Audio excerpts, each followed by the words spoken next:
আল্লাহ রাব্বুল আলামিন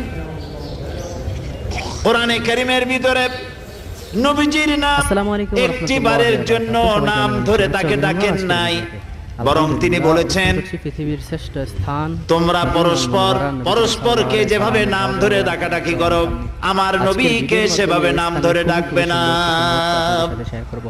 আল্লাহ নিষেধ করেছেন আমার নবীর নাম ধরে ডাকবে না। সুবহানাল্লাহি ওয়া বিহামদিহি।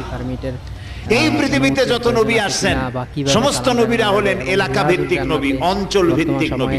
নামাজ পড়ার বিষয়গুলো এক এক এলাকার, নূহ আলাইহিস সালাম এক এলাকার, মুসা আলাইহিস সালাম আলাক এলাকার, দাউদ আলাইহিস সালাম আরেক এলাকার, এরকম এলাকা ভাগ ভাগ করা।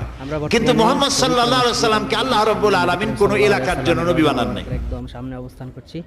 এই স্থানগুলোতে দেখছেন পৃথিবীর নানা প্রান্ত থেকে আসা লক্ষ লক্ষ জিয়ারতকারীগণ, হাজী সাহেবগণ এই স্থানগুলোতে এসে তারা অনেকে স্থানগুলোতে রেস্ট নিচ্ছেন, নামাজ আদায় করছেন, ইবাদত বন্দেগীতে মশগুল রয়েছেন, এক কথা আর কি।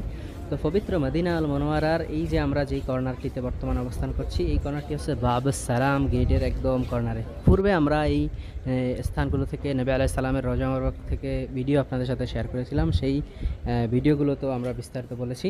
তো আমরা আস্তে আস্তে বাবুস সালাম গেট দিয়ে যেই কর্নারটিতে একজন পুলিশ বাইকে বসে থাকতে দেখেছিলেন, সেই স্থান দিয়েই প্রবেশ করেছি। এটি নামাজের অনেকটা পরের মুহূর্ত। এই মুহূর্তটি আসরের অনেকটা পূর্ব মুহূর্ত আর কি।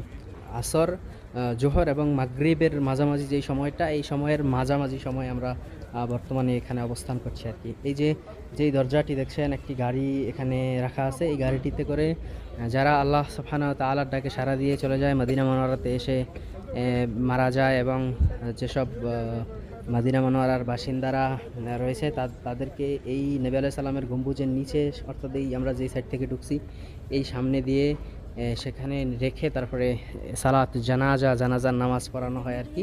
এই জায়গাতে আর কি তাদের মরদেহগুলো রাখা হয়। তো আমরা বাবুস সালাম গেটের একদম সামনে চলে এসেছি। বাবুস সালাম গেটের সামনে আসলে যে মনের আনন্দ, যেই অনুভূতি, সেটি আসলে বলে বোঝাতে পারবো না। আলহামদুলিল্লাহ, অন্যান্য হাজী সাহেবের সাথে আমরাও বাবুস সালাম গেট দিয়ে পবিত্র মসজিদে নববীর ভিতরে প্রবেশ করেছি, এবং এই স্থানের যে দৃষ্টিনন্দন সৌন্দর্য, যেভাবে মসজিদে নববীর ভিতরের এই সাইটটিকে দৃষ্টিনন্দন করে মুড়িয়ে রাখা হয়েছে, সৌন্দর্যের দ্বারা আবৃত করে দেওয়া হয়েছে আল্লাহ সুবহানাহু ওয়া তাআলার নাম এবং বিভিন্ন কালাম দিয়ে এই স্থানগুলোতে লিখে লিখে রাখা আছে। এই যে আপনারা দেখছেন এই যে মেহরাবটি, এবং এই যে আপনারা দেখছেন মসজিদে নববীর মিম্বার, অর্থাৎ এই সামনে মসজিদে নববীর মিম্বার থেকে নবী করিম সাল্লাল্লাহু আলাইহি সাল্লামের রওজা মুবারকের এই জায়গাটা হচ্ছে রিয়াজুল জান্নাহ।